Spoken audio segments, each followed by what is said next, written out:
بسم اللہ الرحمن الرحیم۔ جیسا کہ آپ کو معلوم ہے کہ آج سپریم کورٹ نے review of judgments and order act 2023 کو کالعدم قرار دے دیا ہے۔ یہ قانون پارلیمنٹ نے پاس کیا تھا اور اس کی جو مین فیچرز تھے ان میں سب سے پہلا جو پروویژن اور جو قانون متعارف کروایا گیا تھا وہ تھا ریویو سے متعلق۔ ریویو سے متعلق قانون یہ کہ آرٹیکل 184(3) کے تحت جو مقدمات فیصلہ ہوئے ہیں ان کو ان میں ریویو کا جو رائٹ ہے وہ دیا گیا، لیکن اس کی جو ایڈیشنل جو پاورز جو دی گئی سپریم کورٹ کو وہ یہ تھی کہ ریویو کا فیصلہ کرتے وقت سپریم کورٹ جو ہے وہ اپیل کی جو پیرامیٹرز ہوتے ہیں یا اپیل کا فیصلہ کرتے وقت جن چیزوں کو مد نظر رکھا جاتا ہے وہ بھی کر سکتی ہے۔ جیسا کہ آپ جانتے ہیں کہ آئین کی آرٹیکل 188 اور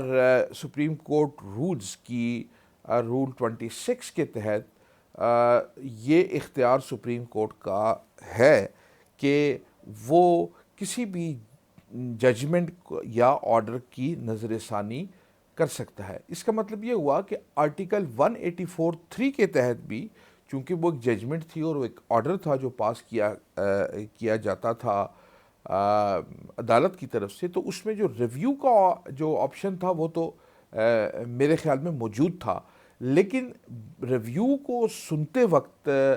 اپیل کی جو پروویژنز ہیں یا اپیل کی جو چیزیں سنی جاتی ہیں یہ اس میں اضافہ کیا گیا تھا۔ اچھا، سپریم کورٹ نے اس کو جو کیا ہے کالعدم قرار دیا ہے، اس کے اندر جو بنیادی جو بات بتائی گئی ہے وہ یہ ہے کہ اپیل جو ہے وہ ایک الگ آرٹیکل کے تحت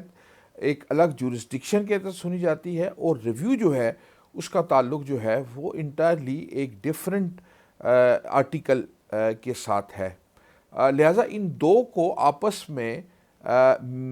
جو ہے وہ ملایا نہیں جا سکتا، اور ریویو اس ججمنٹ میں جو آج دی گئی ہے اس میں ریویو کا جو کانسیپٹ ہے اس کی جو ہسٹوریکل بیک گراؤنڈ ہے اس کو بھی تفصیل کے ساتھ ڈسکس کیا گیا ہے۔ جو چیز میں سمجھتا ہوں بطور ایک طالب علم کے، جو قانون کے اسٹوڈنٹ کے، وہ اس جو پروویژن ہے اس سے متعلق یہ شاید ممکن نہیں ہو سکتا آئینی اور قانونی طور پہ کہ آپ ریویو کی جورسڈکشن میں اپیل کو جو ہے وہ اضافی اختیارات دے دیں، یعنی ریویو کی شکل میں اپیل جو ہے وہ کسی طور بھی مینٹینیبل نہیں ہو سکتی۔ تو یہ بات تو طے ہے، اور میں یہ سمجھتا ہوں کہ قانون کو سمجھنے والے اور آئین کی جو اسٹوڈنٹس ہیں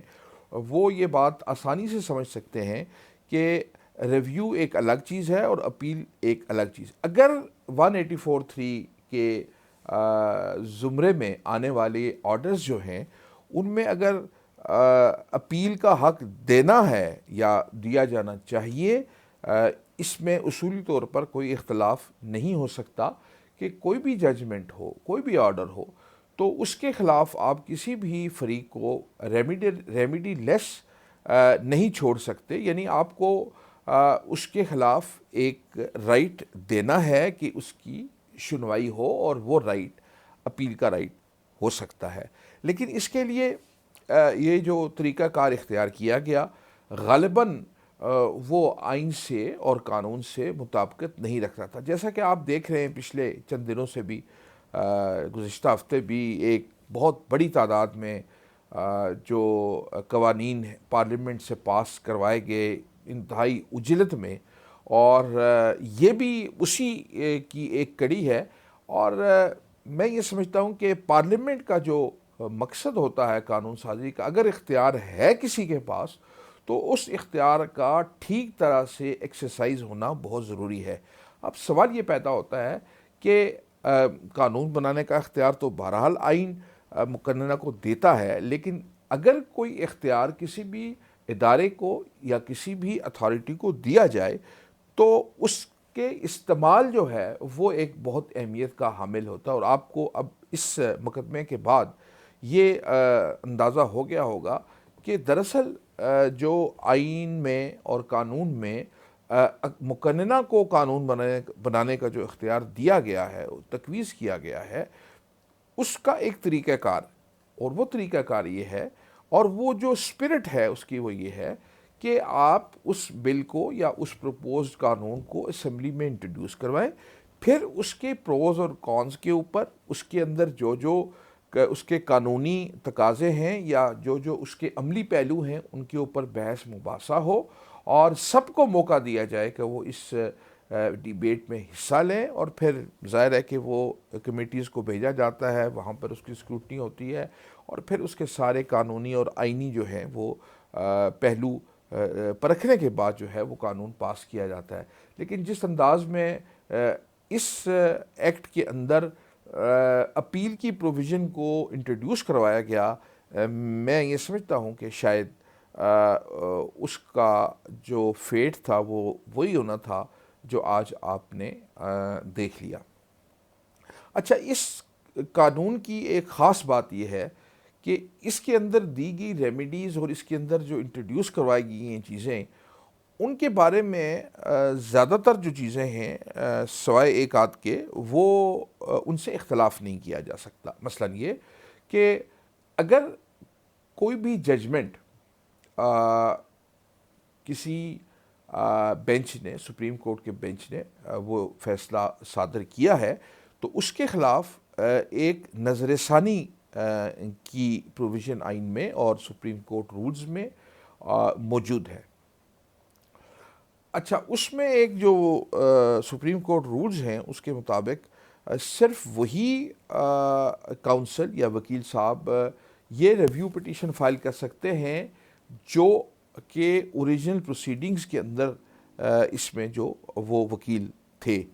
اور یہ اصولی طور پہ میں یہ سمجھتا ہوں کہ آئین کی آرٹیکل 10A اور نیچرل جسٹس جو ہے اس کے جو پرنسپلز ہیں، پرنسپلز آف نیچرل جسٹس، ان کے خلاف ہے۔ یہ کسی فریق کا رائٹ ہے کہ وہ اپنے وکیل کا انتخاب کرے اور اسے کسی قانون کے تحت پابند نہیں کیا جا سکتا، اس سے کوئی اختلاف نہیں ہے۔ اب اس کے ساتھ ساتھ جو دوسری بات ہے وہ یہ ہے جو اس قانون میں انٹروڈیوس کروائی گئی تھی، وہ تھی یہ کہ بینچ کے حوالے سے بھی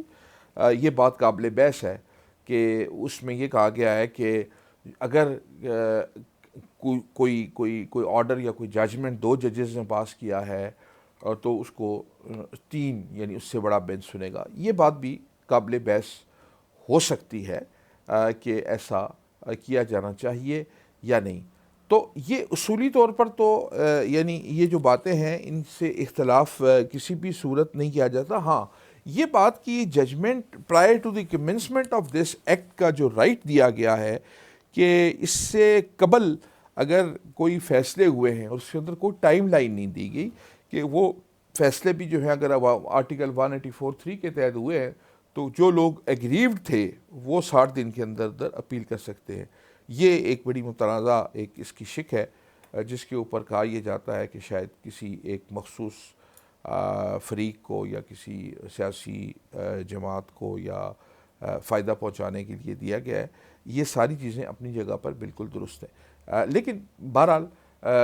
ہر قانون کے اندر جب وہ انٹروڈیوس کروایا جاتا ہے تو اس کے اندر کچھ خامیاں ہوتی ہیں، اس کی کچھ خوبیاں ہوتی ہیں، لیکن بہرحال یہ جو کنسیپٹ ہے کہ اگر کوئی اختیار کسی ادارے کے پاس ہے تو وہ جیسا چاہے اسے استعمال کرے، یہ میرے خیال سے شاید اس کے اوپر بھی ہمارے جو قانون ساز ادارے ہیں انہیں اس پہ غور کرنا چاہیے۔ اس طرح سے وہ اپنی جو اختیار ہیں یا جو اپنا جو ان کے آئین نے جو ان کو ایک پاورز دی ہیں وہ ایک تاثر ملتا ہے کہ شاید وہ کسی ایک ایسے انداز میں استعمال کی گئی ہیں جس کی اجازت قانون اور آئین جو ہے وہ نہیں دیتا۔ بہرحال اب تک یہ جو قوانین ہیں، اب آج سپریم کورٹ نے اسے کالعدم قرار دے دیا ہے، تو یہ امید کی جا سکتی ہے، خیر اس میں بھی ان کے پاس اس کو ریویو کرنے کا اختیار جو ہے وہ موجود ہے۔ اور اس کے ساتھ جو جڑا ہوا ایک بل تھا جو ابھی پروسیس میں تھا، جس کے اندر کانسٹیٹیوشن آف بینچز سے متعلق ہے، جو اختیارات ہیں سپریم کورٹ کے اس حوالے سے، وہ ابھی غالباً زیر سماعت ہے۔ لیکن اب دیکھنا یہ ہے کہ کیا اس کے خلاف جو ہے وہ حکومت اپیل سے مراد ریویو، کیونکہ یہ آرڈر تو پاس ہو گیا ہے، لہذا نظر ثانی کا اختیار 30 دن کے اندر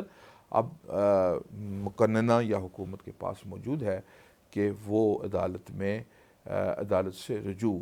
کر سکتی ہے۔ اب انہی خیالات کے ساتھ میں آپ سے اجازت چاہتا ہوں، اس ریکویسٹ کے ساتھ کہ آپ ہمارے اس چینل کو سبسکرائب کریں۔ اللہ حافظ۔